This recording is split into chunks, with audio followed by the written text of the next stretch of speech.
Hello dear students, आज से नया चैप्टर स्टार्ट होने जा रहा है विच इज रोटेशनल मोशन।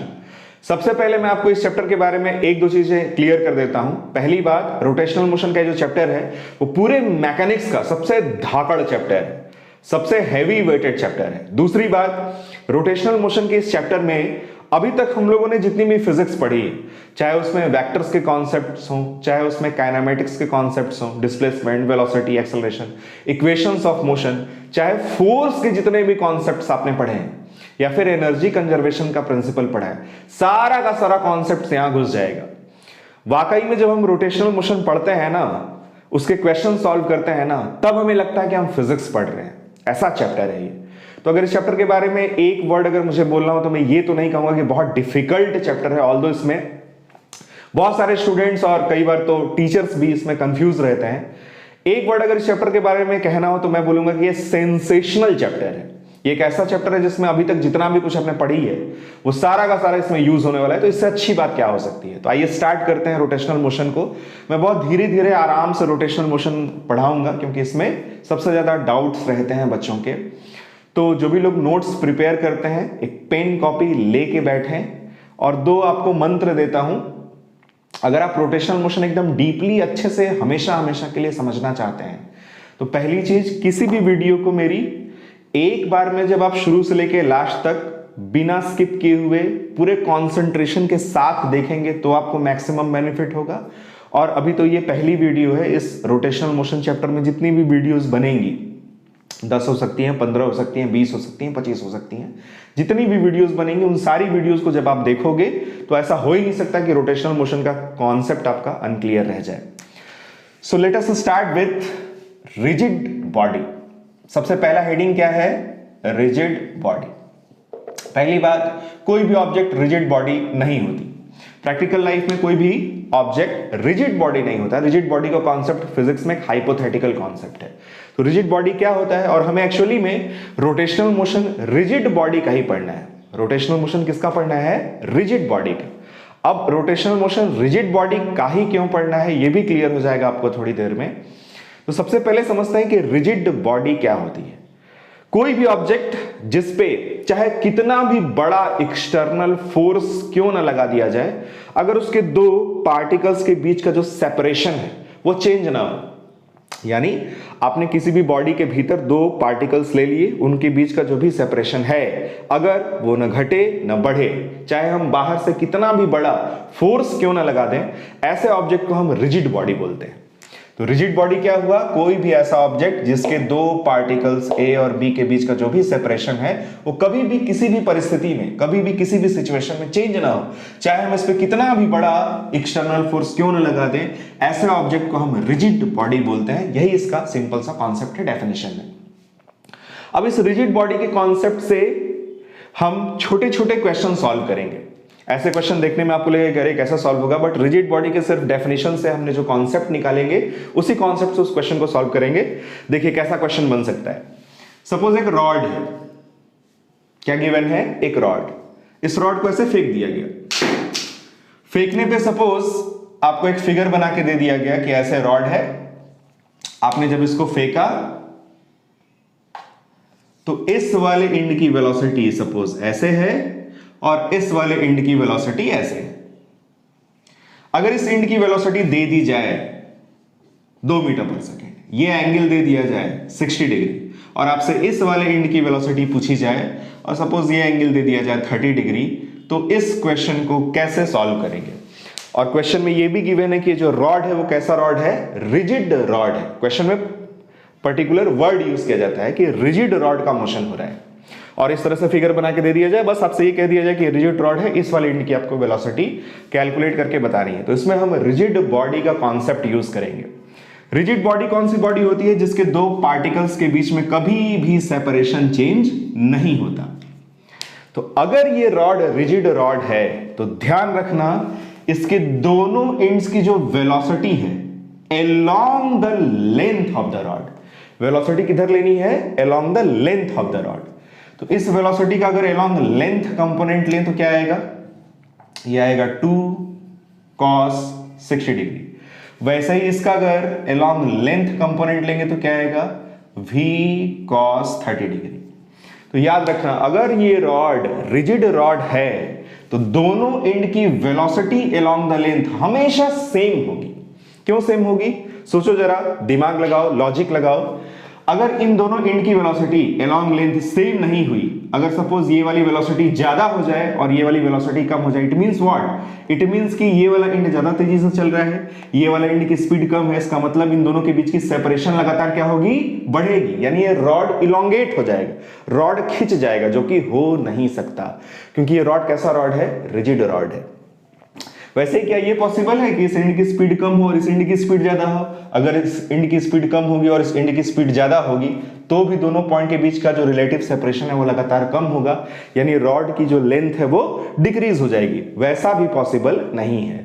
इसलिए याद रखना, इस तरह के क्वेश्चंस में वेलोसिटी दोनों एंड्स की लॉन्ग लेंथ हमेशा सेम होगी। तो क्या लिखेंगे?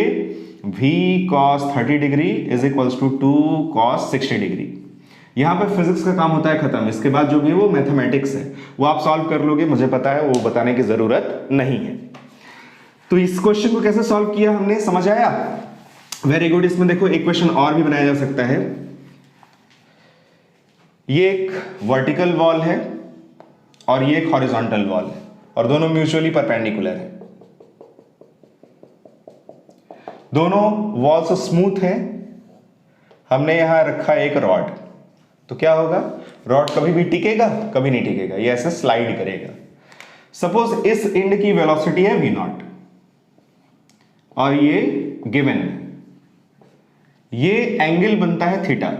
क्या हमेशा ये एंगल थीटा बनेगा? नहीं, ये थीटा इंस्टेंटेनियस एंगल है। इस रॉड की इस पर्टिकुलर पोजीशन में हॉरिजॉन्टल से बनने वाला एंगल है थीटा। जैसे जैसे ये स्लाइड करता जाएगा वैसे वैसे थीटा की वैल्यू डिक्रीज होगी। अब अगर सपोज ये पॉइंट A है और आपसे इस B वाले पॉइंट की या दूसरे एंड की वेलोसिटी पूछी जाए, तो इस क्वेश्चन को कैसे सॉल्व करेंगे? इस क्वेश्चन को भी सॉल्व करने के लिए रिजिड बॉडी का कॉन्सेप्ट यूज करेंगे। इस पे मैंने एक छोटा रिचार्ज की भी वीडियो बनाई थी, जिसमें मैंने इसको 3-4 मेथड से सॉल्व किया था। अगर इसको हम x और इसको y मान लें और डेरिवेटिव का कॉन्सेप्ट यूज करें, वैसे भी इस क्वेश्चन को सॉल्व कर सकते हैं। रिजिड बॉडी के भी कॉन्सेप्ट से इस क्वेश्चन को सॉल्व कर सकते हैं। इंस्टेंटेनियस सेंटर ऑफ रोटेशन के कॉन्सेप्ट से भी इस क्वेश्चन को सॉल्व कर सकते हैं। वो शायद आपको कहीं और नहीं मिलेगा। मेरी छोटा रिचार्ज की वीडियो जरूर देखा करो। आप YouTube पे जाओ, टाइप करो छोटा रिचार्ज फिजिक्स या फिजिक्स छोटा रिचार्ज या छोटा रिचार्ज बाई SS, या फिर मेरे चैनल पे जाके छोटा रिचार्ज की एक प्लेलिस्ट ही बनी होगी। उसमें बहुत सारे क्वेश्चंस, बहुत सारे कॉन्सेप्ट्स, छोटी छोटी वीडियोस होती हैं, वो मैंने आपको बनाई हुई हैं। वैसी वीडियोस एक तरह से नाश्ते के लिए, सुबह उठा आपने नाश्ता करने का मन कर रहा है फिजिक्स से, तो आपने छोटा रिचार्ज की एक छोटी सी वीडियो देख ली। उन वीडियोस से भी आपको बहुत कुछ सीखने को मिलेगा। तो फिलहाल यहां इस क्वेश्चन को सॉल्व करने के लिए फिर से वही रिजिड बॉडी का कॉन्सेप्ट यूज करते हैं। क्वेश्चन में ये गिवन है कि रॉड कैसा है? रिजिड रॉड है। तो क्या करेंगे? वेलोसिटी अलोंग लेंथ सेम करेंगे। क्यों सेम करेंगे वो तो पता है ना, क्योंकि ये रॉड कैसी रॉड है? रिजिड, खींच नहीं सकती, कंप्रेस नहीं हो सकती। तो अगर ये एंगल थीटा है तो ये एंगल भी थीटा होगा। v नॉट का इस डायरेक्शन में जो कंपोनेंट है वो आएगा v नॉट cos थीटा। और अगर ये एंगल थीटा है, ये एंगल 90, तो ये एंगल कितना होगा? ये होगा 90 डिग्री माइनस थीटा। तो इस v का इस डायरेक्शन में जो कंपोनेंट है वो आएगा v cos 90 माइनस थीटा। दोनों को इक्वेट करेंगे, यानी v cos 90 minus theta must be equal to what? v nought cos theta. cos 90 minus theta means sin theta is equals to v nought cos theta. यहां से v की value मिल जाएगी v nought cos theta divided by sin theta, that is cot theta. तो अच्छा, velocity theta depending है ना, जैसे जैसे थीटा चेंज होगा वैसे वैसे वेलोसिटी भी चेंज होगी। तो ये क्वेश्चन भी क्लियर हो गया। ये सब टेलर है, देखो आगे ऐसे ही स्टाइलिश तरीके से पढ़ेंगे हम लोग रोटेशनल मोशन। तो रिजिड बॉडी का आई होप कॉन्सेप्ट क्लियर हो गया होगा। याद रखना, प्रैक्टिकल लाइफ में कोई भी ऑब्जेक्ट रिजिड बॉडी नहीं होता। अब हम आगे बढ़ते हैं। अब जो हमारे चैप्टर का नाम है उसको समझते हैं, व्हाट इज रोटेशनल मोशन। उसमें भी रोटेशनल मोशन एक तरह से, हमें रोटेशनल मोशन में कई तरह के मोशंस मिल सकते हैं। जैसे रोटेशनल मोशन में रोलिंग भी हो सकता है, उसमें भी रोटेशनल मोशन इन्वॉल्व होता है। वैसे एक प्रोसेशन होता है, प्रोसेशन में भी रोटेशनल मोशन इन्वॉल्व होता है। वैसा ही एंगुलर SHM होता है, उसमें भी रोटेशनल मोशन इन्वॉल्व होता है। बट अभी हमें सबसे पहले क्या पढ़ना है? सबसे पहले हमें पढ़ना है प्योर रोटेशनल मोशन। क्या समझना है सबसे पहले? प्योर रोटेशनल मोशन, कि एक्चुअली में प्योर रोटेशनल मोशन में होता क्या है, किस तरह का मोशन होता है ये। तो इसको समझने के लिए एक रिजिड बॉडी लेते हैं, हालांकि कोई भी ऑब्जेक्ट रिजिड बॉडी तो नहीं है, इसी को रिजिड बॉडी बना लेते हैं। चलो आज की क्लास के लिए मान लेंगे यही बॉडी कैसी है, रिजिड बॉडी है। अब आप कहोगे कि सर हम लोग दूसरी वीडियोस देखते हैं तो उसमें इतना अच्छा एनिमेशन चलता है, इलेक्ट्रॉनिक बोर्ड होता है, आप ये कैसे देसी जुगाड़ वाले मेथड से समझा रहे हो? कोई बात नहीं, समझने के लिए माइंड शार्प होना चाहिए, इमेजिनेशन पावर होनी चाहिए। हम लोग के ज़माने में तो वो सब नहीं होता था, फिर भी हम लोगों ने पढ़ा ना, तो आप भी पढ़ सकते हो। अब देखो, सपोज इसमें ऐसे पेन घुसेड़ देते हैं, अब ये बन गई हमारे पास में रिजिड बॉडी। अब बहुत ही ध्यान से देखना, जब भी कोई रिजिड बॉडी, और वर्ड्स को ध्यान से सुनना, जब भी कोई रिजिड बॉडी इस तरह से मोशन करता है, जब भी कोई रिजिड बॉडी इस तरह से मोशन करता है कि उसके सारे पार्टिकल्स सर्कुलर मोशन करते हैं। इसमें आप किसी भी एक पर्टिकुलर पार्टिकल को पकड़ लो और ध्यान से बस उसी पर अपना कंसंट्रेशन बनाए रखो, देखो कि उसका मोशन कैसा हो रहा है। ऐसे दिखाते हैं आपको, यहां कोई पार्टिकल ले लो, यहां कोई पार्टिकल ले लो, आपकी मर्जी, कहीं भी कोई पार्टिकल ले लो और उसके मोशन को आप ध्यान से ऑब्जर्व करो। अगर यहां हम एक पार्टिकल लें तो उसका मोशन कैसा हो रहा है, आपको दिख रहा होगा, उसका मोशन हो रहा है सर्कुलर मोशन। तो जब भी कोई रिजिड बॉडी इस तरह से मोशन करता है कि उसके सारे पार्टिकल्स, सोचो जरा, अलग अलग रेडियस में सर्कुलर मोशन हो रहा है ना। जो पार्टिकल इस पेन से नजदीक होगा उसके सर्कुलर मोशन का रेडियस छोटा होगा, जो पार्टिकल इस पेन से दूर होगा उसके सर्कुलर मोशन का रेडियस ज्यादा होगा। फिर अगर इसके सर्कुलर मोशन का हम एक प्लेन लें, सर्कुलर मोशन का क्या लें, प्लेन, तो जिस प्लेन में इसका सर्कुलर मोशन हो रहा है और जिस प्लेन में बाकी पार्टिकल्स का सर्कुलर मोशन हो रहा है, वो सारे के सारे आपस में पैरेलल है। कैसे हैं? पैरेलल।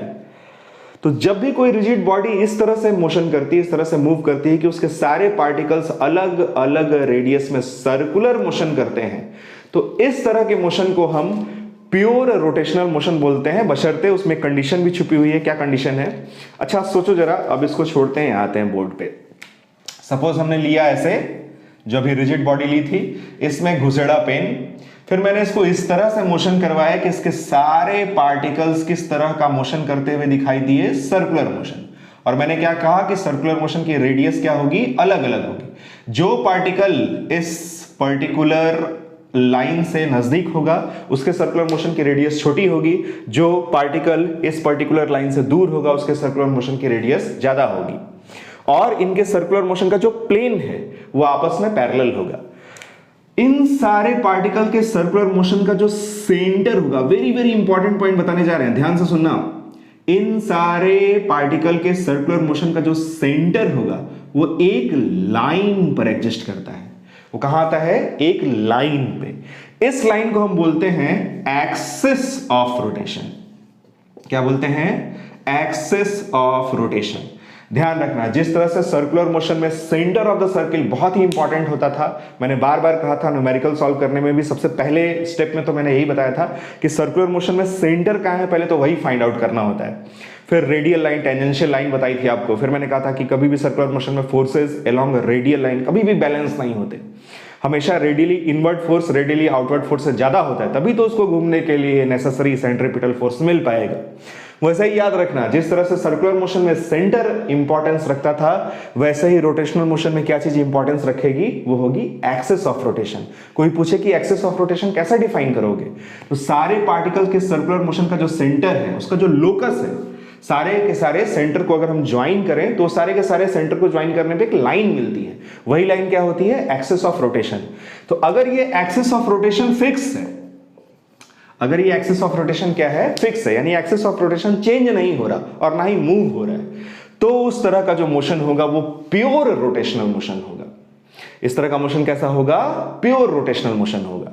तो अगर यहां पे ये जो पेन है वो इस केस में इसकी एक्सिस ऑफ रोटेशन है, अगर इसको फिक्स कर दिया जाए, इसको मूव ना कराया जाए, और ये जो ऑब्जेक्ट है, ये जो रिजिड बॉडी है, वो इस तरह से मोशन करे, तो ये मोशन किस तरह का मोशन कहलाएगा?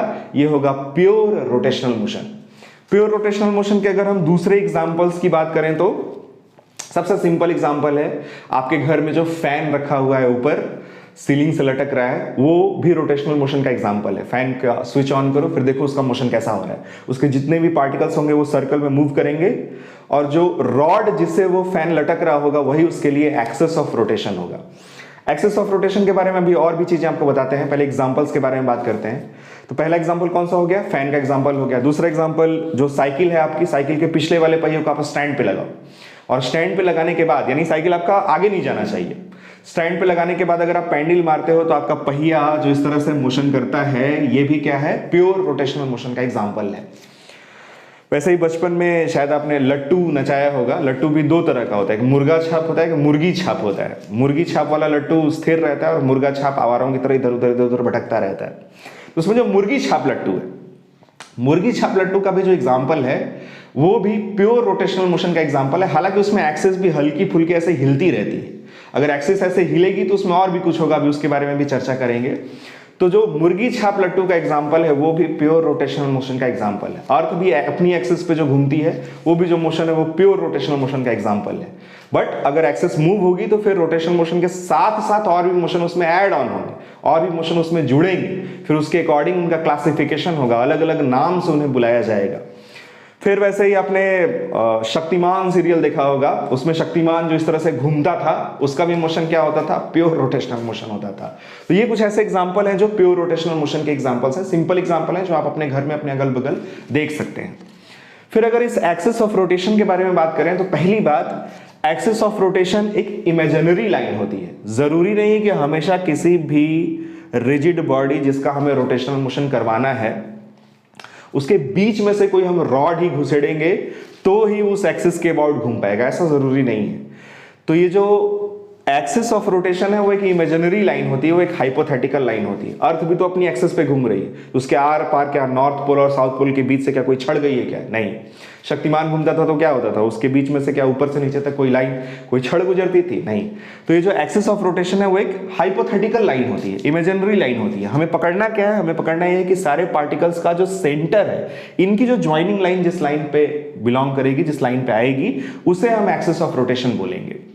उसके बाद दूसरी चीज, जरूरी नहीं कि एक्सिस ऑफ रोटेशन हमेशा इस ऑब्जेक्ट के भीतर ही मिले, एक्सिस ऑफ रोटेशन ऑब्जेक्ट के बाहर भी हो सकता है। जैसे सपोज कोई ऑब्जेक्ट है, ये है एक्सिस ऑफ रोटेशन, और इसके अबाउट ये ऐसे घूम रहा है, प्योर रोटेशनल मोशन कर रहा है। तो अभी एक्सिस ऑफ रोटेशन कहां है, इसके भीतर है।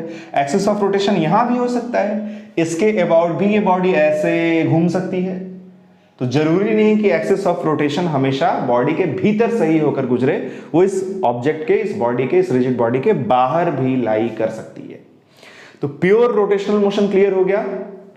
प्योर रोटेशनल मोशन के जो खास खास पॉइंट हैं वो आपको लिखने चाहिए। पहला पॉइंट क्या है कि इसमें सारे के सारे पार्टिकल्स, अब इसके हमें क्या लिखने हैं, इंपॉर्टेंट पॉइंट्स। ऐसा फिगर बना लेना और लिख लेना कि जब भी कोई भी रिजिड बॉडी इस तरह से मूव करती है कि उसके सारे पार्टिकल्स सर्कुलर मोशन करते हैं, तो इस तरह के मोशन को हम प्योर रोटेशनल मोशन कहते हैं। और सारे सर्कुलर मोशन करने वाले पार्टिकल का जो सेंटर है वो जिस लाइन पे लाई करता है उसे हम एक्सिस ऑफ रोटेशन कहते हैं। और एक्सिस ऑफ रोटेशन क्या होना चाहिए, फिक्स होना चाहिए, तब उस मोशन को हम क्या बोलेंगे, प्योर रोटेशनल मोशन।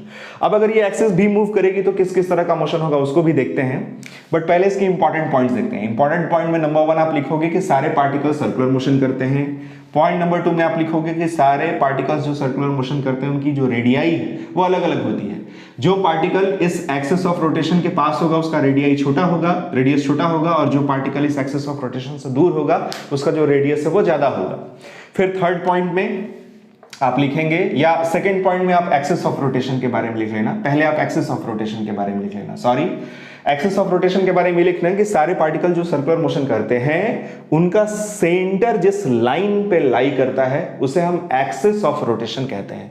और एक्सिस ऑफ रोटेशन का फिक्स होना जरूरी है अगर मोशन कैसा होना चाहिए, प्योर रोटेशनल मोशन होना चाहिए। तीसरा, सारे पार्टिकल का रेडियस अलग अलग होता है, जो पार्टिकल नजदीक होगा उसका रेडियस छोटा होगा, जो पार्टिकल दूर होगा उसका रेडियस ज्यादा होगा। फोर्थ नंबर पॉइंट, सारे पार्टिकल्स जो सर्कुलर मोशन कर रहे हैं इनका प्लेन आपस में पैरेलल होता है।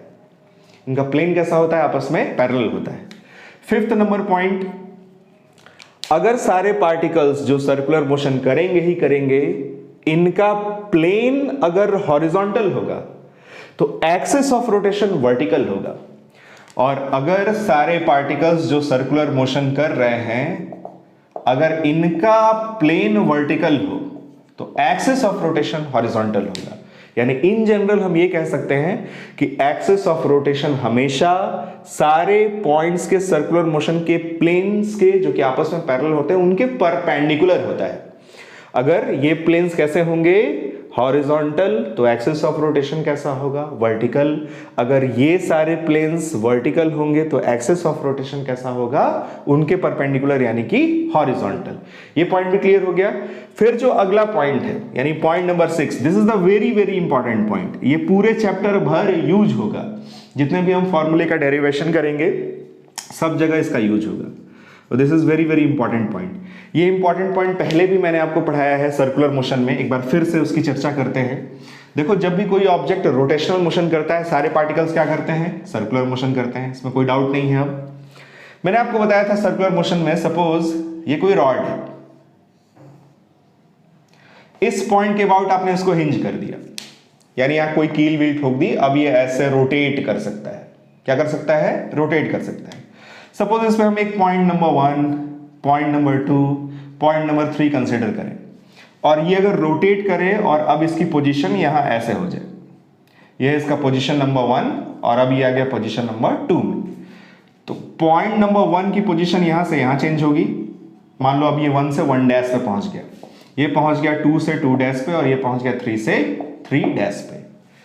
तो सपोज अगर 3 नंबर के पार्टिकल को यहां से यहां तक जाने में t टाइम लगा है, तो उसी टाइम में ये भी तो यहां से यहां और उसी टाइम में ये भी यहां से यहां पहुंचेगा। क्यों भाई, पूरी की पूरी रॉड अगर ऐसे घूमी है तो जितने टाइम में ये वाला पार्टिकल यहां से यहां पहुंचेगा उतने ही टाइम में ये वाला पार्टिकल भी यहां से यहां पहुंचेगा। यानी सबके पहले पोजीशन से दूसरे पोजीशन में जाने का जो टाइम है वो सेम है।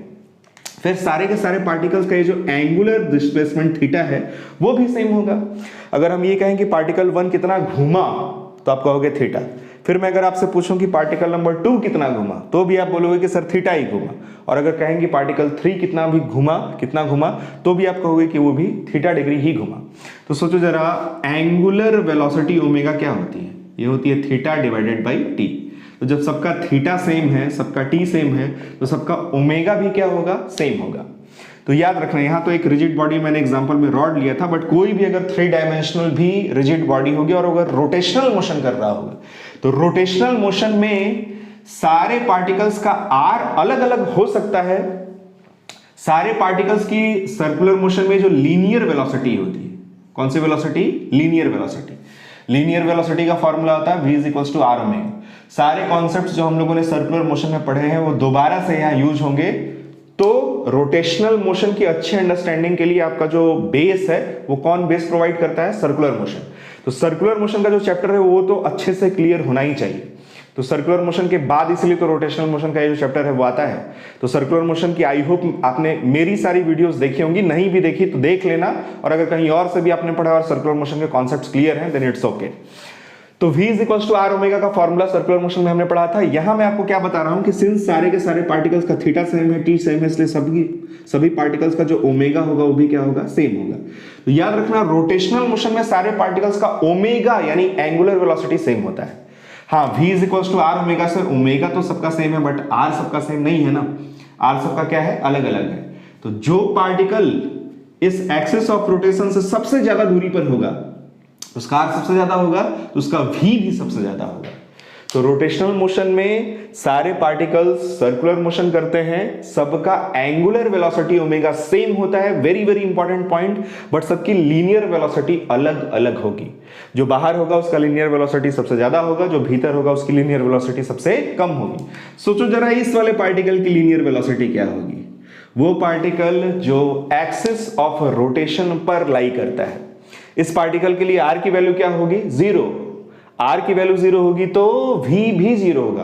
This is another very very important point कि वो सारे पार्टिकल्स की लीनियर वेलोसिटी 0 होती है जो कहां पे लाई करते हैं, एक्सिस ऑफ रोटेशन पे। तो ये पॉइंट भी क्लियर हो गया। इस पॉइंट में लिख लेना कि रोटेशनल मोशन में बड़े बड़े ब्लैक कलर के पेन से लिख लेना इन्वर्टेड कॉमा में कि रोटेशनल मोशन में सारे पार्टिकल्स का जो angular velocity that is omega है वो सेम होता है, ऑल्दो लीनियर वेलोसिटी अलग अलग होगी। जो पार्टिकल एक्सिस ऑफ रोटेशन से ज्यादा दूर होगा उसकी लीनियर वेलोसिटी ज्यादा होगी और जो नजदीक होगा उसकी लीनियर वेलोसिटी कम होगी। और एक और पॉइंट बना लेना, उसमें लिख लेना कि जितने भी पार्टिकल्स, जितने भी पॉइंट्स इस एक्सिस ऑफ रोटेशन पे पड़ेंगे उनकी लीनियर वेलोसिटी 0 होगी। तो ये रोटेशनल मोशन क्लियर हो गया, एग्जांपल्स क्लियर हो गए। प्योर रोटेशनल मोशन हम कब बोलेंगे इसको, ये भी क्लियर हो गया। अब देखते हैं अगर इस प्योर रोटेशनल मोशन में थोड़ा वेरिएशन किया जाए, यानी एक्सिस ऑफ रोटेशन भी अगर मूव करने लगे तो क्या हो सकता है, किस किस तरह के मोशन हो सकते हैं। तो उसमें मोशन तो वैसे बहुत तरह का हो सकता है, बट मैं आपको यहां पे 3 तरह के मोशन बता रहा हूं। उसके बाद आप खुद ही बाकी के तरह के मोशन में खुद अपना दिमाग लगा के सोच सकते हो कि किस तरह का वेरिएशन होगा। सबसे पहला देखो, इसको बोलते हैं रोलिंग मोशन। क्या बोलते हैं? Rolling motion. आगे हमें इसे भी डिटेल में पढ़ना है, बट यहां शुरू में आप पढ़ रहे हो रोटेशनल मोशन में और उसमें वेरिएशन देखने जा रहे हो, तो यहां रोलिंग मोशन को एक बार पढ़ना जरूरी है। पहले माइंड में अच्छे से समझ लो कि मोशन में जब वेरिएशन होगा तो किस किस तरह के मोशन होंगे, फिर आगे तो हर एक को डिटेल में हम पढ़ेंगे ही पढ़ेंगे। रोलिंग मोशन क्या है, इसमें देखो सबसे पहले बात करते हैं ट्रांसलेशनल मोशन की। किसकी बात करते हैं? ट्रांसलेशनल मोशन की। ट्रांसलेशनल मोशन हम लोग ऑलरेडी पढ़ चुके हैं। ट्रांसलेशनल मोशन क्या होता है इसको देखते हैं। सपोज यहां कोई ऑब्जेक्ट है, इसमें आपने यहां एक पॉइंट लिया A, यहां एक पॉइंट लिया B। किस तरह का ये ऑब्जेक्ट होगा? रिजिड बॉडी होगा। ट्रांसलेशनल मोशन देखो किसको कहते हैं। ये ऑब्जेक्ट है, इसके मोशन को ध्यान से देखना। क्या मैंने कहा ट्रांसलेशनल मोशन का मतलब स्ट्रेट लाइन मोशन होता है? नहीं। तो फिर ट्रांसलेशनल मोशन क्या होगा? सपोज ये यहां से यहां पहुंच गया, फिर कुछ देर बाद वहां से यहां पहुंच गया। ट्रांसलेशनल मोशन को आप 2 तरीके से डिफाइन कर सकते हो। पहला ये भी कह सकते हो कि अगर सपोज यहां हम एक कोऑर्डिनेट एक्सिस बनाए, एक्स वाई, किसी भी ऑब्जर्वर के रिस्पेक्ट में हमने क्या करा, एक एक्स एक्सिस और एक वाई एक्सिस बनाया। फिर अगर वही एक्स यहां भी बनाए और वही वाई यहां भी बनाए, और अगर ये नई एक्स एक्सिस और नई वाई एक्सिस पुरानी वाली एक्स एक्सिस और पुरानी वाली वाई एक्सिस के क्या हो, पैरेलल हो, तो हम बोलेंगे कि इसका मोशन प्योर ट्रांसलेशनल मोशन है। क्या बोलेंगे? इस तरह का मोशन कैसा है? प्योर ट्रांसलेशनल मोशन है। यहां भी आप चाहे तो ऐसे एक्स ऐसे वाई बना सकते हो। तो अगर कोई भी ऑब्जेक्ट इस तरह का मोशन कर रहा है कि इसका एक्स और वाई पहले वाले एक्स और वाई के कंटिन्यूअसली पैरेलल बना हुआ है, तो इस तरह के मोशन को हम प्योर ट्रांसलेशनल मोशन कहते हैं। ध्यान से देखो तो इसमें कोई रोटेशन नहीं हो रहा है। अगर ये हल्का सा भी घूम जाता तो हम बोलते कि ट्रांसलेशनल प्लस रोटेशनल मोशन हो रहा है, बट अगर ये हल्का सा भी घूमता नहीं है तो हम बोलेंगे कि इस तरह का मोशन कैसा है? ट्रांसलेशनल मोशन है। ट्रांसलेशनल मोशन में ऑब्जेक्ट किसी भी ऑब्जर्वर के रेस्पेक्ट में स्पेस टाइम में अपना पोजीशन चेंज करता है, उसके कोऑर्डिनेट्स चेंज होंगे, अभी यहां होगा, फिर यहां होगा, फिर यहां होगा, फिर कहीं और होगा। ट्रांसलेशनल मोशन का जो सिंपलेस्ट फॉर्म ऑफ मोशन है, जो सबसे सिंपलेस्ट एग्जांपल है, वो है रेक्टिलिनियर मोशन या फिर स्ट्रेट लाइन मोशन, जो हम लोग ऑलरेडी पढ़ चुके हैं। वहां भी मैंने आपको मोशन में बहुत तरह का क्लासिफिकेशन समझाया था, क्लासिफिकेशन बताया था एकदम पहले शुरुआती की वीडियोस में, जो स्ट्रेट लाइन मोशन की वीडियोस थी। दूसरे आप इसको ऐसे भी डिफाइन कर सकते हो कि सपोज कोई ऑब्जेक्ट है, इसमें आपने एक पॉइंट लिया A, एक पॉइंट लिया B, फिर ये ऑब्जेक्ट यहां से यहां पहुंच गया, फिर आपने वही पॉइंट लिया A, वही पॉइंट लिया B। A और B को ज्वाइन करने से एक लाइन मिलेगी आपको। अगर यहां भी A और B को ज्वाइन करने पे जो लाइन मिल रही है, ये लाइन और ये लाइन आपस में कैसी है? पैरेलल है, तो भी हम कह सकते हैं कि इसका मोशन ट्रांसलेशनल मोशन है। इसमें कोई भी रोटेशन नहीं हुआ। दिख भी रहा होगा कि अगर इसमें रोटेशन होता, हल्का सा भी ये घूमता, तो फिर A पॉइंट और B पॉइंट को ज्वाइन करने पे जो हमें लाइन मिलती वो इनिशियल लाइन के पैरेलल तो नहीं ही होती। तो ये क्लियर हो गया ट्रांसलेशनल मोशन क्या होता है। Very good. ट्रांसलेशनल मोशन में अभी तक हम लोगों ने जो भी कुछ पढ़ा था वो सब का सब ट्रांसलेशनल मोशन ही था। वहां कोई भी ऑब्जेक्ट का हमने घूमना कंसीडर नहीं किया था। बट अब हमें क्या करना है, अब हमें रोटेशनल मोशन पढ़ना है। और अभी हम क्या पढ़ने जा रहे हैं कि रोटेशनल मोशन में वेरिएशन क्या क्या हो सकता है, उसके मैं आपको 3 एग्जांपल देने जा रहा हूं। तो ट्रांसलेशनल मोशन क्लियर हो गया। अब हमें पढ़ना है रोलिंग मोशन क्या होता है। बस इसका एक ओवरव्यू लेंगे रोलिंग मोशन क्या होता है। सपोज ये कोई आपके साइकिल का पहिया है, क्या है, साइकिल का पहिया। एग्जाम्पल हमेशा ऐसा होना चाहिए जो हमारे रियल लाइफ से कनेक्टेड हो, जिसको हम फील कर सकें, जिसको हम देखते हो रोज, या फिर जिससे रिलेटेड हम एक्सपेरिमेंट भी कर सकें। तो साइकिल ली आपने, अब आप क्या करो, पिछले वाले पहिए का जो ब्रेक है वो लेफ्ट हैंड के पास होता है और आगे वाले पहिए का जो ब्रेक है वो राइट हैंड के पास होता है। पिछले वाले पहिए का ब्रेक एकदम कस के पकड़ लो और उसके बाद साइकिल को खींचो आगे। तो पहिया आपका मूव तो कर नहीं सकता ऐसे, बट आप आगे खींचोगे तो पहिया सड़क को ऐसे रगड़ते हुए चलेगा। क्या होगा, पहिया आपके सड़क को ऐसे रगड़ते हुए चलेगा, तो उसका मोशन ऐसा कुछ होगा। इस तरह के मोशन को हम बोलते हैं प्योर ट्रांसलेशनल मोशन। क्या बोलेंगे इसको, प्योर ट्रांसलेशनल मोशन। अब आप क्या करो, this is pure translational motion.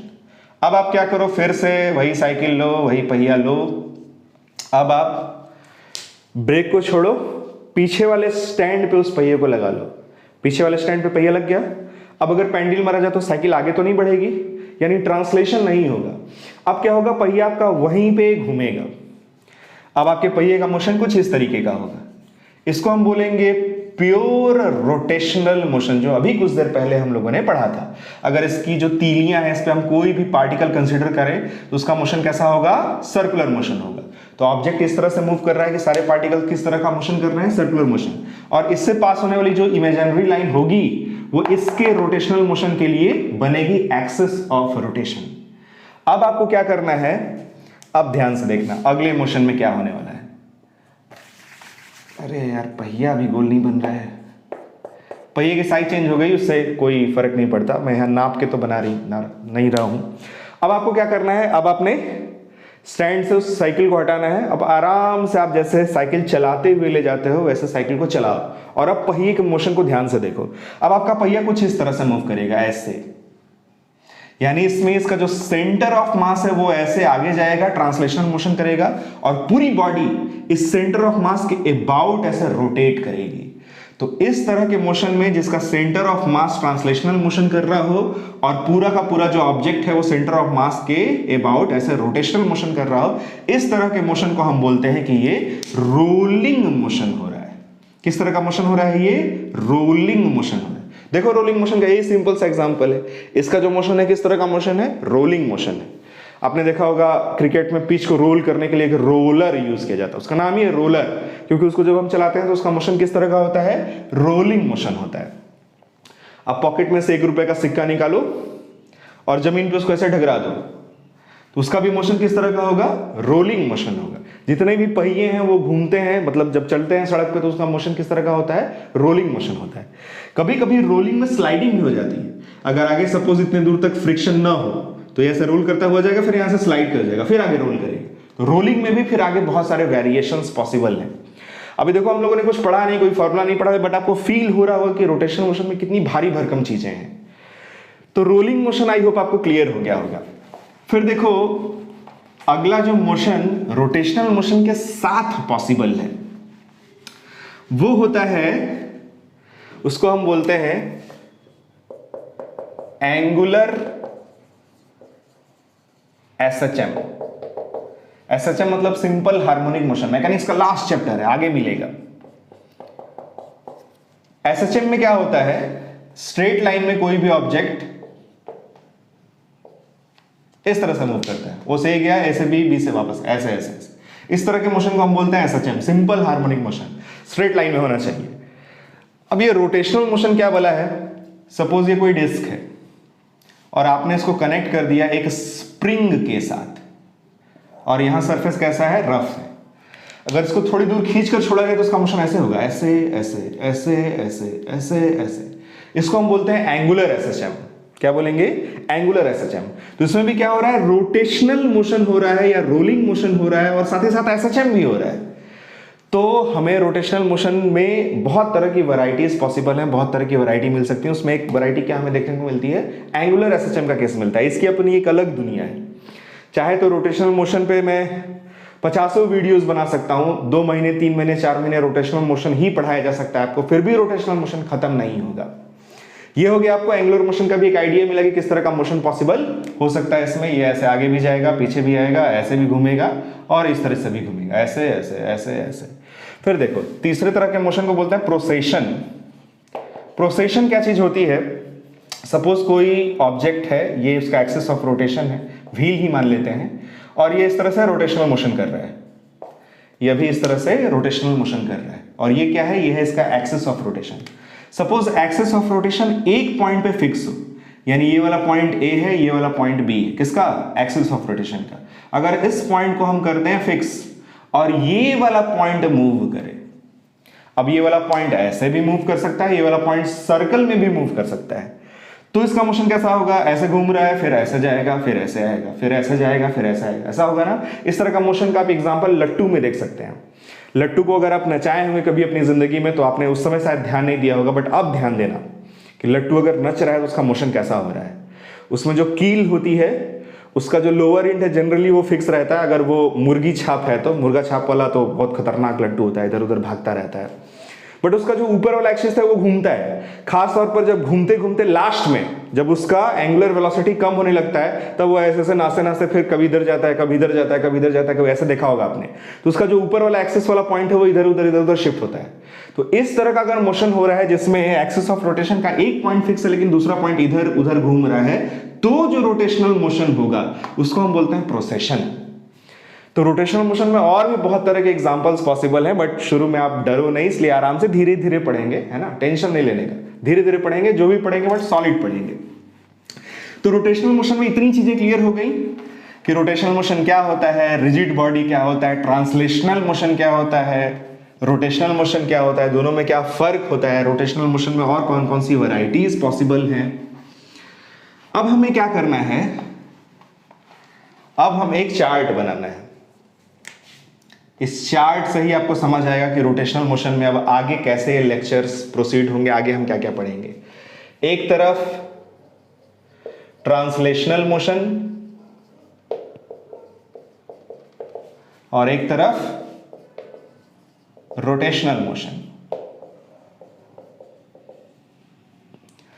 देखो पूरी जो फिजिक्स है, लॉज ऑफ नेचर है, जो ट्रांसलेशनल मोशन में काम करते हैं, जितना भी हम लोगों ने काइनेमेटिक्स में चीजें पढ़ी, जितना भी हम लोगों ने काइनेमेटिक्स डेवलप किया है, displacement, rate of change of displacement is velocity, rate of change of velocity is acceleration, rate of change of acceleration is jerk, फिर force is equals to mass times acceleration, E is equals to half mv square kinetic energy का formula, F is equals to ma। ये सारी चीजें जो हम लोगों ने पढ़ी हैं ट्रांसलेशनल मोशन में, laws of nature translational motion के लिए और रोटेशनल मोशन के लिए एक जैसा बिहेव करता है। जो लॉज ट्रांसलेशनल मोशन में काम करेंगे ठीक वैसा ही लॉज आपको मिलेंगे कैसे? रोटेशनल मोशन में, बट बस कुछ चीजें चेंज हो जाएगी। क्या चेंज होगा? सबसे पहला चीज क्या चेंज होने वाला है? जो काम वहां पे लीनियर डिस्प्लेसमेंट का होता था वही काम यहां एंगुलर डिस्प्लेसमेंट करेगा। अब यहां क्या होने वाला है? हर चीज घूमने वाली है। तो वहां चीज सीधी चलती थी, यहां चीज घूमेगी। जो काम वहां एस करता था वो काम यहां पे थीटा करेगा। अब थीटा क्या होता है ये सब तो हम लोग पढ़ ही चुके हैं। मैं ये मान के चल रहा हूं कि सर्कुलर मोशन के कॉन्सेप्ट्स आपके क्लियर हैं। फिजिक्स में चीजें इंटरलिंक्ड होती, ऐसा नहीं होता कि आगे हम बढ़ते जाएं और पीछे की चीजें साफ होती चली जाएं, पीछे की चीजें अनक्लियर रह जाएं। ऐसा नहीं होना चाहिए। फिजिक्स में आप जब किसी पॉइंट पे पहुंचते हो तो पीछे का ये एक्सपेक्ट किया जाता है आपसे कि सारी चीजें दिमाग में हैं।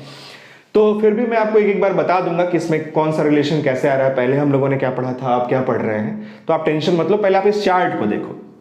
पहले आपको क्या करना है? चार्ट देखना अच्छे से। जो काम ट्रांसलेशन मोशन में एस करता था वही काम यहां पे क्या करेगा? थीटा। इसका यूनिट क्या होता है? मीटर। इसका यूनिट क्या होता है? रेडियन। दूसरी चीज वहां हमने क्या पढ़ा था? ds by D T is what? ds by D T is v।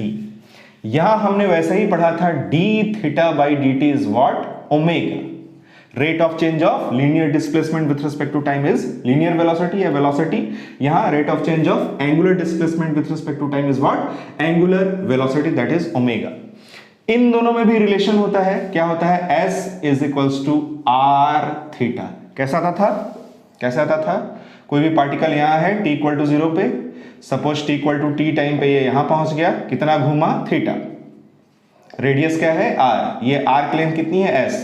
तो आपने पढ़ा होगा angle is equals to arc upon radius, यहां से हमें मिलता है s is equals to r theta. फिर अगर इसी में इसका डेरिवेशन कर दिया जाए ds by D T is equals to R constant d theta by D T, तो हमें मिलेगा v is equals to R omega. यानी इन दोनों में भी रिलेशन है, v is equals to R omega. देख सकते हो जब आप लीनियर चीज को एंगुलर चीज में कन्वर्ट होते हुए देख रहे हो तो यहाँ पे क्या एक चीज आ जा रही है? r, जो अपनी प्रेजेंस से ये चीख चीख के बता रहा है कि चीज घूम रही है, उसके साथ रेडियस इन्वॉल्व है, रेडियस अटैच्ड है। तो v इज इक्वल्स टू क्या मिलता है? R omega. फिर इसके बाद क्या मिलता है? इसके बाद जो भी चीज मिलती है वो बड़ी इंपॉर्टेंट होती है। वहां हम लोगों ने क्या पढ़ा था कि dv बाई dt हमें मिलता है a। यहां वैसे ही d ओमेगा बाई dt होता है अल्फा। बट ध्यान देना इसमें थोड़ा सा ट्विस्ट है। ट्विस्ट क्या है? सर्कुलर मोशन में कोई भी ऑब्जेक्ट कि वेलोसिटी की डायरेक्शन लगातार चेंज होती है। तो वेलोसिटी को चेंज करने वाला जो फैक्टर है वो होता है एक्सेलरेशन, वो लगता है हमेशा टुवर्ड्स द सेंटर। इसको हम लोग क्या बोलते हैं? इसको बोलते हैं सेंट्रिपिटल एक्सेलरेशन। दुनिया का कोई भी सर्कुलर मोशन होगा, चाहे वो यूनिफॉर्म सर्कुलर मोशन हो, चाहे वो नॉन यूनिफॉर्म सर्कुलर मोशन हो, सेंट्रिपिटल एक्सेलरेशन तो लगेगा ही लगेगा। साथ ही साथ अगर इसकी स्पीड बढ़ रही है या स्पीड घट रही है तो एक एक्सेलरेशन और लगेगा, उसको हम बोलते हैं टेंजेंशियल एक्सेलरेशन। क्या बोलते हैं? Tangential acceleration, AT। कोई पूछे कि नेट एक्सेलरेशन क्या होगा तो इस डायरेक्शन में होगा, ऐसे। तो हम लोगों ने क्वेश्चन भी किए हैं, बहुत सारे क्वेश्चन आपको बताए हैं। तो एक लगा AC, एक लगा AT। अब ये जो इन दोनों में रिलेशन होगा ये होता है AT is equals to R alpha.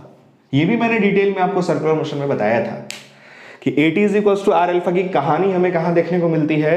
Non uniform circular motion में। AT is equals to what? R alpha. इसमें AT क्या है? टेंजेंशियल एक्सेलरेशन है। तो अगर टेंजेंशियल एक्सेलरेशन होगा तो ही एंगुलर एक्सेलरेशन होगा। अगर ये यूनिफॉर्म सर्कुलर मोशन कर रहा है तो उसमें सिर्फ AC होगा, AT की वैल्यू 0 होगी। और अगर AT की वैल्यू 0 होगी तो अल्फा की वैल्यू भी 0 होगी। सोचो अगर ये यूनिफॉर्म सर्कुलर मोशन कर रहा है तो 2 सेकंड में अगर ये 10 डिग्री घुमा तो अगले 2 सेकंड में भी 10 ही डिग्री घूमेगा, अगले 2 सेकंड में भी 10 ही डिग्री घूमेगा। तो इसमें एंगुलर एक्सेलरेशन कहाँ है? तो एंगुलर एक्सेलरेशन हमें कहाँ देखने को मिलता है? टेंजेंशियल मतलब नॉन यूनिफॉर्म सर्कुलर मोशन में। और AT इज इक्वल्स टू हमें मिलता है R alpha. Very very important point, but ये सब पढ़ चुके हैं, यहाँ एक तरह से रिविजन हो रहा है। तो dv by dt is what? A। और वहां पे d omega by dt is what? Alpha. इसका यूनिट क्या होता है? रेडियन पर सेकंड स्क्वायर। इसका यूनिट जानते ही होंगे आप। फोर्थ नंबर, इसमें हम लोगों ने और भी कई चीजें पढ़ी थी। जब मैंने आपको काइनेमेटिक्स पढ़ाया था तो मैंने आपको बताया था एक्सेलरेशन को हम लिखते हैं dv बाई dt। इसमें अगर ds बाई ds ऐसे करें तो ये जो ds बाई dt यहां देखो ये हो जाएगा v। तो आएगा v dv बाई ds। ये भी बड़ा यूजफुल फॉर्मूला होता है। वैसे ही यहां भी आप इसको चेंज कर सकते हो। अल्फा क्या है? d omega by dt। इसमें अगर d थीटा से ऊपर नीचे मल्टीप्लाई किया जाए तो ये जो d थीटा बाई dt ये क्या हो जाएगा? ओमेगा। तो यहां से हमें मिलेगा alpha is equals to omega d omega by d theta. इन सब पे क्वेश्चंस भी बनेंगे, आगे आएंगे तो देखा जाएगा। अभी फिलहाल आप ये चार्ट देखो, अभी कुछ नहीं करना है आपको। क्या देखना है? चार्ट देखना है कि कैसे ट्रांसलेशनल मोशन की चीजें कन्वर्ट हो जा रही हैं किसमें? रोटेशनल मोशन की चीजों में। ये क्लियर हो गया आपको? अच्छा, वैसे ही हम लोगों ने यहां एक फॉर्मूला पढ़ा था v is equals to u plus AT। वैसे ही यहां हम लोग क्या फॉर्मूला पढ़ने वाले हैं? अगर कोई भी ऑब्जेक्ट है उसकी इनिशियल एंगुलर वेलोसिटी है ओमेगा नॉट, ये लीनियर वेलोसिटी की डायरेक्शन होती है। एंगुलर वेलोसिटी की डायरेक्शन ऐसे होती है, अगर ये ऐसे एंटी क्लॉकवाइज घूम रहा है, 4 उंगलियां पर ऐसे मुड़ी, ये हुआ ओमेगा का डायरेक्शन। तो सपोज इनिशियल एंगुलर वेलोसिटी है ओमेगा नॉट। अब इस पे लगा एंगुलर एक्सेलरेशन अल्फा, तो क्या होगा? इसका एंगुलर वेलोसिटी बढ़ेगा।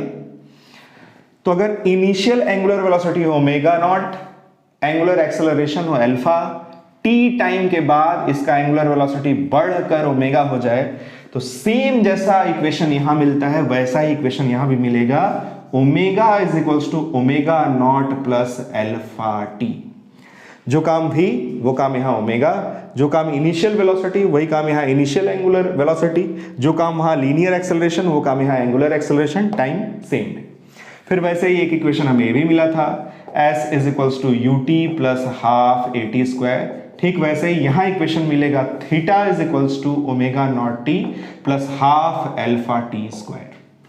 ठीक वैसे ही जैसे वहां इक्वेशन मिलता था v square is equals to u square plus 2as, वैसा ही यहाँ इक्वेशन मिलेगा आपको omega square is equals to omega not square plus 2 alpha theta.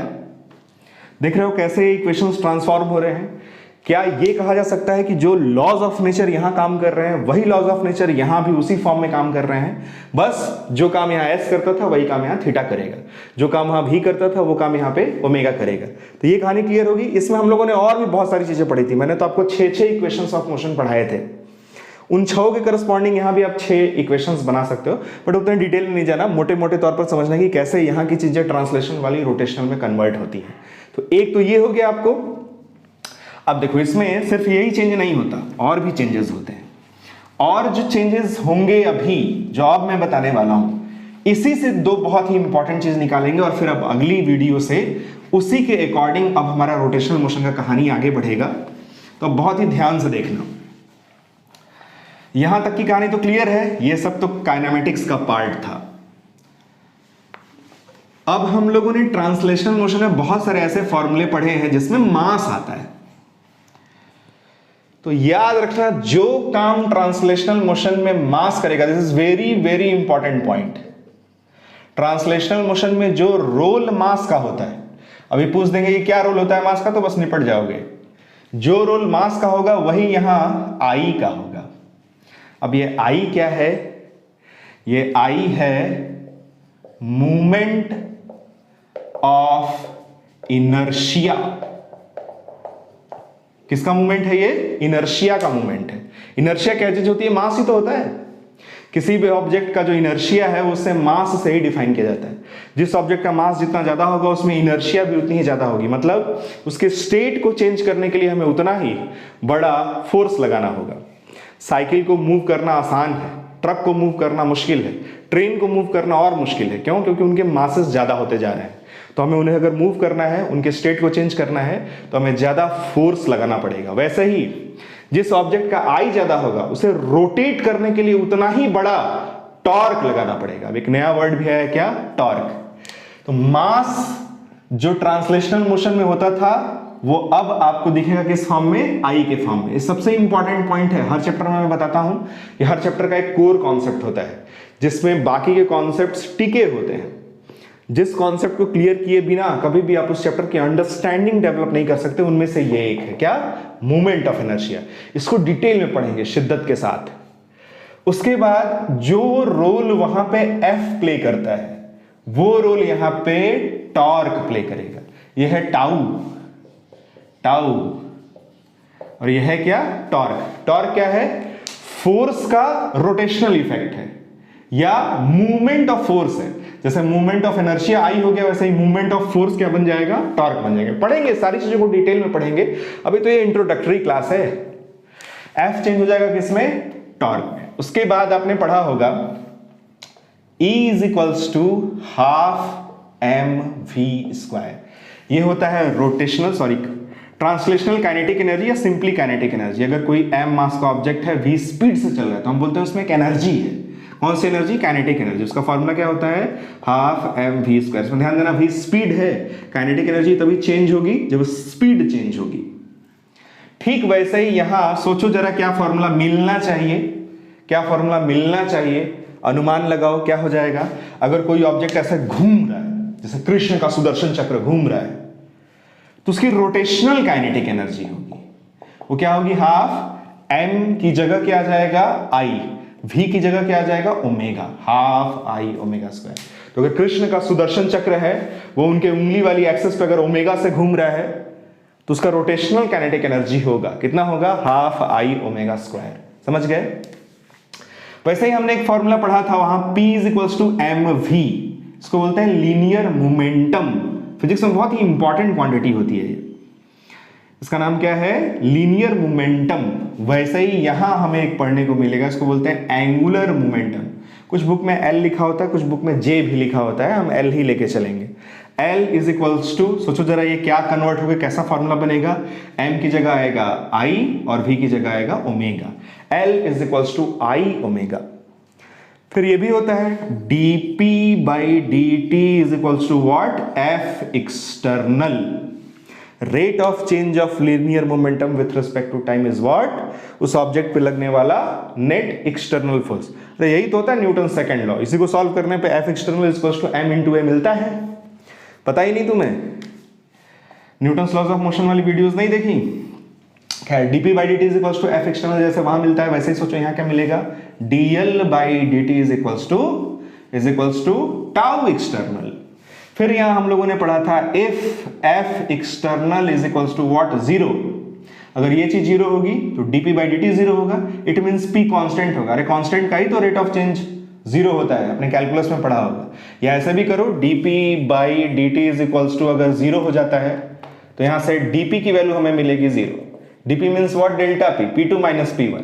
तो p2 माइनस p1 अगर 0 है, it means p1 is equals to p2 मिलेगा, यानी लीनियर मोमेंटम कंजर्व रहेगा, लीनियर मोमेंटम चेंज नहीं होगा। इसी को बोलते हैं principle of conservation of linear momentum.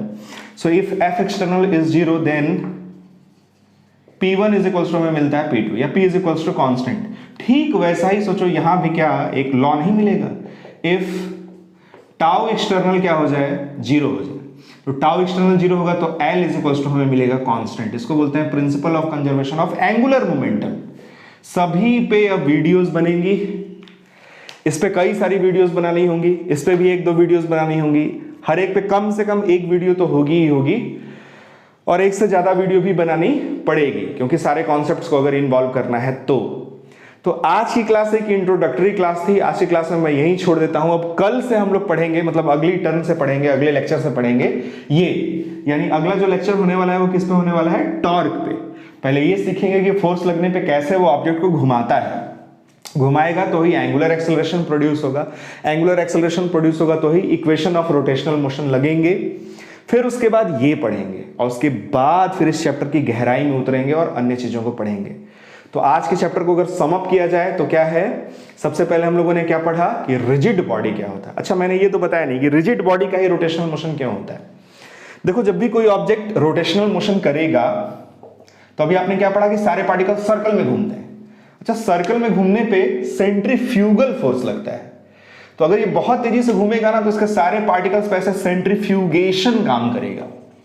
तो अगर ये कोई हल्की फुल्की ऑब्जेक्ट होगी ना तो ये फैल जाएगी, और फैलने से फिर उसका जो फिजिक्स है वो बहुत कॉम्प्लिकेटेड हो जाएगा।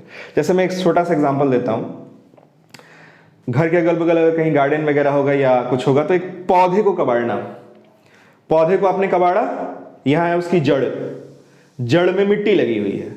अब वो रिजिड बॉडी तो नहीं है, रिजिड बॉडी में भी ऐसे तो रिजिड बॉडी कोई भी बॉडी नहीं होती, बट ये तो वैसा सॉलिड भी नहीं, मिट्टी जैसी भुरभुरी चीज है। अब अगर हम इसका रोटेशनल मोशन करवाएं तो जैसा ही आप इसका रोटेशनल मोशन करवाओगे, देखना सेंट्रीफ्यूगेशन की वजह से पूरी मिट्टी इधर उधर चली जाएगी, बचेगा क्या, जड़ बचेगा। तो इसीलिए रोटेशनल मोशन होने के लिए ऑब्जेक्ट का रिजिड रहना जरूरी है, तभी उसका रोटेशनल मोशन आराम से हो पाएगा। तो हम लोगों ने आज क्या क्या इस लेक्चर में पढ़ा, रिजिड बॉडी के बारे में पढ़ा, रिजिड बॉडी का फिर कैसे क्वेश्चन बनते हैं और उसमें रिजिड बॉडी के कॉन्सेप्ट को कैसे यूज करते हैं ये सीखा हम लोगों ने। फिर रोटेशनल मोशन क्या होता है वो सीखा हम लोगों ने, उसके सारे इंपॉर्टेंट पॉइंट्स क्या क्या होते हैं वो समझा हम लोगों ने। फिर ट्रांसलेशनल मोशन, रोटेशनल मोशन, फिर रोटेशनल मोशन का अलग अलग तरह के मोशन में कैसे वेरिएशन होगा, उसमें रोलिंग मोशन क्या होता है, उसमें एंगुलर एसएचएम कैसे होगा, फिर उसमें प्रोसेशन क्या चीज होती है ये समझा हम लोगों ने। फिर मैंने आपको ये चार्ट पढ़ाया, इसमें भी इससे पहले वाला भी एक था जिसमें मैंने एस को, वी को, इन सबको चेंज होते हुए दिखाया था, और यहाँ की कैसे फिजिकल क्वांटिटीज इनमें चेंज हो रही हैं, कैसे लॉज ऑफ नेचर सिर्फ अपना फॉर्म बदल रहा है, जैसे यहां एक्ट करता है वैसे ही यहां भी एक्ट करता है, बस फिजिकल क्वांटिटीज चेंज हो जाती हैं, ये हम लोगों ने समझा। तो चलिए इस वीडियो में यहीं पर रहने देते हैं, हम मिलेंगे अगली वीडियो में और पढ़ेंगे क्या, ये वाला केस टॉर्क का। चलो तब तक फिर पढ़ते रहे।